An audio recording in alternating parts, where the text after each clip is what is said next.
আসসালামু আলাইকুম। দেখুন কাঁঠাল, এটা সম্ভবত ফ্লোরিডা থেকে এসেছে। তো কাঁঠালগুলো এত পরিমাণ এসেছিল যে আমি মাঝে দাঁড়িয়েছিলাম, সেই টাইমে অনেক পরিমাণ কাঁঠাল এসেছে। তো এখান থেকে আমি একটা কাঁঠাল পছন্দ করে নিয়ে এসেছি বাসায়। দেখুন কাঁঠালটা আমি কেটেছি, এখন এটা দাও বটি দিয়ে কেটে খেতে হবে।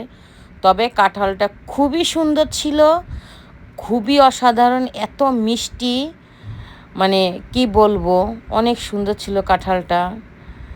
তো আপনাদের কাছে কেমন লেগেছে এই কাঁঠাল? এটা কিন্তু আমেরিকা, কেটে ছাড়া কিন্তু খাওয়া যাবে না।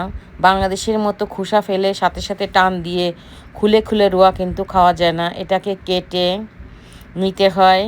তো দেখুন আমার মিনিও কিন্তু এখানে বসে দেখতেছে আমি কাঁঠাল কাটতেছি।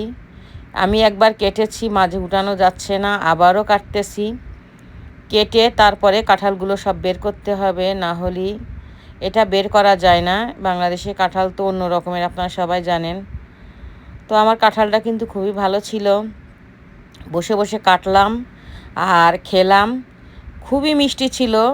কিন্তু এই কাঁঠাল খেতে কেউ চাইবেন না, কারণ এত কষ্ট হয় এই কাঁঠাল কেটে এর ভিতর থেকে রুয়া বের করতে। তা আজকে এ পর্যন্ত, সবাই ভালো থাকবেন, আমরা মজা করে কাঁঠাল খাবো। আল্লাহ হাফেজ।